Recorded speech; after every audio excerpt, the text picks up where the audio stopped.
तो निकाय चुनाव की दौड़ रेस अब तेज हो चुकी है।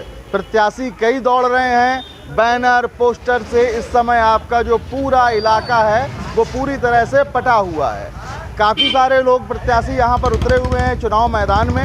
अब लोगों से बातचीत करने का दौर है कि कैसा मुकाबला है और किस तरह का प्रत्याशी इस बार आगे जा रहा है। ये आपका अल हसन कबाब पराठा की दुकान है। बढ़िया कबाब पराठा की महक भी आ रही है बढ़िया सी, और काफ़ी लोग बैठे हुए हैं यहाँ पर, इनसे बातचीत करने की कोशिश करते हैं। चाचा, चुनाव चालू है, कई बैनर पोस्टर प्रत्याशी आपको दिखाई दे रहे हैं, तो अब तक कोई प्रत्याशी समझ में आ रहा है? बोलो यार। हाँ, समझ में आ रहा है। समझ में आ रहा है। कौन है? किस तरह का प्रत्याशी पसंद कर रहे हैं? कैसा प्रत्याशी समझ में आ रहा है? सही है, सही लग रही है। अरे जो काम करे जो नेता वही समझ में आई। हाँ, चलिए बगल में चाचा बैठे। चाचा, कैसा प्रत्याशी समझ में आ रहा है? जो नेता काम करे मोहल्ले का वही समझ में आ रहा है। मोहल्ले का कोई ऐसा चेहरा आया सामने? कोई नहीं आया, सब नहीं आते आया। हाथ मिला के चले जाते हैं। सब आते हाथ मिला के चले जाते हैं। तो अब तक कोई चेहरा समझ में नहीं आया? अभी कुछ नहीं आया। अब इलेक्शन चुनाव करीब आ रहा है, अब रोज आ रहे हैं सब। हाँ। अब जिसको हमारे मन होगा हम उसको वोट देंगे अपने मन से, जो हमारा काम करेगा, मोहल्ले में देखेगा भालेगा।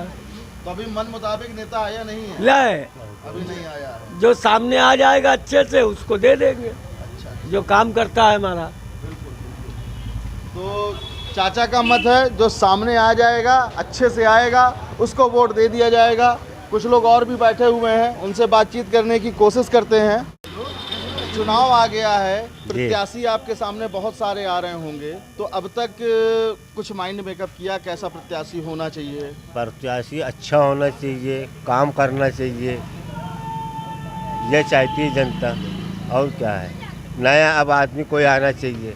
पुराने तो आ चुके हैं, अब नया कोई विकास करना चाहिए। समझ में तो आ रहा है, वैसे कैसे बता दें किसको दें, जो दिल में उसको देंगे। बिल्कुल बिल्कुल बिल्कुल है ना, अभी जो बताने में कोई फायदा भी नहीं ना। चलिए, और भी साथ में हमारे भाई लोग खड़े हुए हैं, उनसे भी बातचीत करने की कोशिश करते हैं। भैया, काफ़ी बैनर से ढका हुआ है पूरा इलाका, तो किस तरह का मुकाबला है? कैसा यहाँ पर अभी कोई प्रत्याशी कोई समझ में आ रहा है? देखिए, हम बैनर पोस्टर पे नहीं चलते। हम लोग जो है यहाँ पे सभासद हमारे नफीस अनवर भाई तो वहीं हैं। हाँ। हम लोग ये है जानते हैं यहाँ पे त्रिकोणीय लड़ाई है। अच्छा। और त्रिकोणीय लड़ाई में कांग्रेस है, सपा है, IMIM है। इस वार्ड में त्रिकोणीय लड़ाई है। बाकी और वार्ड में दो कोड़ी है। तो यहाँ वार्ड नंबर 99 वार्ड है, इसमें हाँ, त्रिकोणीय लड़ाई है। त्रिकोणीय लड़ाई है। अब जनता क्या करती है, ये जनता के हाथ में है, जनता के हित में है। जनता अपना और भी हैं, युवा हैं हमारे साथ में। भैया, आपका क्षेत्र है, किस तरह का प्रत्याशी चाहते हैं और कैसे, मतलब माहौल क्या चल रहा है? बैनर पोस्टर तो बहुत लगे हैं, पटा हुआ है पूरा। बैनर पोस्टर तो बहुत लगे हैं, लेकिन बदलाव चाहिए। बदलाव चाहिए जी। तो एक हमारे नए प्रत्याशी आए हैं, तारिक अनवर जी। अब उन्हीं के ऊपर ध्यान है। वही एक ऐसे आदमी लग रहे हैं जो कुछ करवा सकते हैं, बदलाव करवा सकते हैं, काम करवा सकते हैं। चलिए, तारिक अनवर जो भी है, और भी लोग खड़े हुए हैं, भाई साहब हैं। भैया, चुनाव का माहौल चल रहा है, बैनर पोस्टर बहुत लगे हुए हैं, तो अब तक क्या कोई प्रत्याशी समझ में आया? नहीं, ठीक है, जनता फैसला करेगी प्रत्याशियों के लिए। चुनाव सभी लड़ते हैं, लोकतांत्रिक व्यवस्था है, अपनी अपनी बात करते हैं लोग, लेकिन जनता को ये देखना चाहिए कि नेता जिसको भी चुने एक पैमाने पे खरा न उतरे, कम से कम कई पैमानों पे उसको पहले जांचे परखे। तमाम व्यवस्थाएं हैं ऐसी कि जिसके लिए वो आपके पास खड़ा रह सकता हो, आपके लिए काम कर सकता हो। और रोड, नाली, सड़क, ये सब तमाम चीज़ें हैं। जनता की बहुत सारी समस्याएं हैं। करेली की तो समस्या बड़ी विकराल है। समस्या बड़ी विकराल है और ज़्यादा डिमांड नहीं है, बस रोड, नाली और सफाई, इन चीज़ों को लेकर के आप मैदान में आ जाइए, वोट मांग लिए, जनता सर माथे पर रखेगी। और भी लोग हैं, भैया हैं, भागते हैं। करेली का पहले भी मैंने दिखाया था, यहाँ के लोग भागने लगते हैं। भाई साहब खड़े हुए हैं। हमसे मत पूछिए। देखिए, जो सच्चाई है, मैं किसी दल किसी पार्टी का आदमी हूँ, अच्छा आदमी है उसके साथ हूँ, ठीक है। और यहाँ आप देख ही रहे हैं, हर जगह कोई भी रोड, नाली, कुछ भी यहाँ सही नहीं है। जब आदमी ताही इमाम करके थक जाता है, तो यहाँ के पार्षद, यहाँ के पूंजीपति कहीं बाढ़ में जाते हैं, कहीं कहीं जाते हैं, कहीं कहीं जाते हैं। इससे पहले कोई नहीं दिखता। जब वोट की ज़रूरत पड़ती है तो लोग हर जगह आते हैं। सारे नेता करेली बी ब्लॉक डी ब्लॉक की बात करते हैं। एक छोटा सा क्षेत्र है गौस नगर, जाकर देख लीजिए 99% नाली पटी हुई है। गौस नगर का नाम जिक्र नहीं आता, वो भी तो 90 में है, उसका कोई नाम जिक्र नहीं लेता। जहाँ होता है जो कर लेता है, जहाँ होता है कूड़ा खाना बना, ना सफाई ना किसी चीज़ की व्यवस्था। लोग जाते हैं अगर कागज़ लेकर कि हमको पार्षद की साइन जी करवा दो, ऐसा भाई नहीं है दूसरे रोज आना, भाई नहीं है तीसरे रोज आना। जो अच्छा आदमी आएगा, जो काम करेगा, उसकी सपोर्ट जनता आपकी करेगी। दुनिया भर के बैनर पोस्टर लगे हैं, कोई समझ में आ रहा है आपको? समझ में तो बहुत आ रहा है। हम किसी की तारीफ कर देंगे तो ये होगा ये फलाने उनके आदमी उनकी तारीफ कर रहे हैं। हम अच्छे आदमी का साथ देते हैं। देखिए कई लोग उतरे।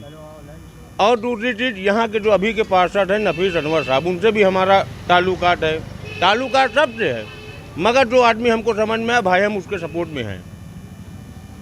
कोई हमारा रिश्तेदार नहीं, कोई हमको कुछ देता नहीं, मगर यहाँ कायदे से बदलाव होना चाहिए जो सब क्षेत्र को देखे, हर लोग को देखे, धन उगाई ना करे। यहाँ तो लोग कोई 20 लाख लेके खड़ा है, कोई 15 लाख खड़ा है कि मुझको मिल जाए, मुझको मिल जाए। जब आप 20 लाख दे करके टिकटवा ले लेंगे, आप 20 लाख लेके टिकटवा ले लेंगे तो 20 का 50 करेंगे। तो पार्टी को चाहिए किसी ऐसे आदमी को उतारे जो ईमानदार हो, अच्छा हो और साफ सुथरा आदमी हो, काम करे क्षेत्र में, जो क्षेत्र का विकास करे, और बाकी कुछ नहीं चाहिए। कोई वादा करे कि मैं विकास करूंगा, मैं उसके साथ हूँ।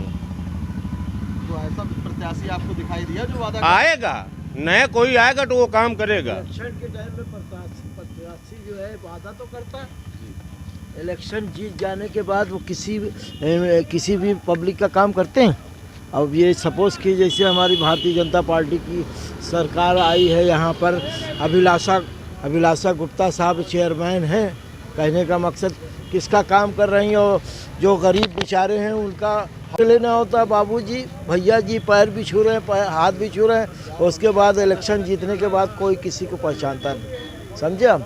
और इस टाइम जनता की जो हालत है, इसके बाद आपको भी सब मालूम है, उसके बाद कहाँ से इतना ज़्यादा टैक्स देगा। नेता ऐसा होना चाहिए जो कि हमारा काम कर सके। तो चाचा इतने बैनर पोस्टर लगे हुए हैं क्षेत्र में, अब तक कोई नेता समझ में आया? हमारे तो नहीं समझ में, सब अभी इलेक्शन जीतने के बाद, और इलेक्शन एक कहने के मतलब सभासद सुनिए, MP MLA की तो बात अलग है, उनको 2 लाख 3 लाख रुपया वो मिल रहा है, पे मिल रही है। और ये सभासद को कितना मिलता है? उनके यहाँ 10-20 दिन के बाद सफारी आके खड़ी हो जाती है। हानेस्टी से आती है, बेईमानी से आती है। तो जनता का कोई करना, अब सपोज कर लिए यहाँ ले लीजिए, वहाँ अदरवाइज़ करैली में रोड की स्थिति क्या है, और उसके नाली हर चीज़ की प्रॉब्लम है, और सब जानते हैं। जो प्रेजेंट टाइम जो हमारे जो मेयर हैं या भारतीय जनता पार्टी के वो सभासद हैं, कौन काम करा रहा है? कोई भी कुछ नहीं कर रहा है। अब आप जाइए उनके पास, भैया हमारा इतना टैक्स आ गया है, तो कोई सुनने वाला नहीं है, समझे साहब। हम ऐसे आदमी और भी लोग हैं, भैया हैं, काम कर सकते। चुनाव आ गया है जी जी, बैनर पोस्टर आपके क्षेत्र में पटा दिया गया जी है। जी। तो अब तक कोई नेता समझ में आ रहा है? अरे अब तक नेता क्या, जो है तो पहले आने तो दीजिए, कौन नेता आ रहा है, क्या आ रहा है, आने दीजिए पहले उसको, फिर बाद में जो है तो देखा जाएगा कि कौन किसको चुना जाएगा, किसको नहीं चुना जाएगा। चुना उसी को जाएगा जो काम करेगा, और वरना नहीं चुना जाएगा। सही बात है ना भाई? ऐसा नहीं है कि जो है तो 15 साल से लगे हुए हैं, कोई काम नहीं किए, कुछ नहीं किए। ऐसे आदमी को चुनना नहीं है, ऐसे आदमी को चुनना जो काम करता हुआ रहे और काम करता रहे, चाहे वो लड़े चाहे ना लड़े। तभी जो है पब्लिक के बीच में आना चाहिए, तो आए, पहले आके सब पब्लिक से पहले मिले कि हमारे में क्या वो है, समझ रहे हैं आप। इसलिए जो है भाई, आप लोग ऐसे आदमी को चुनिए कि जो काम करता रहे, बराबर काम करता रहे। समाजवादी जिंदाबाद। तो ऐसा आदमी चुने जो काम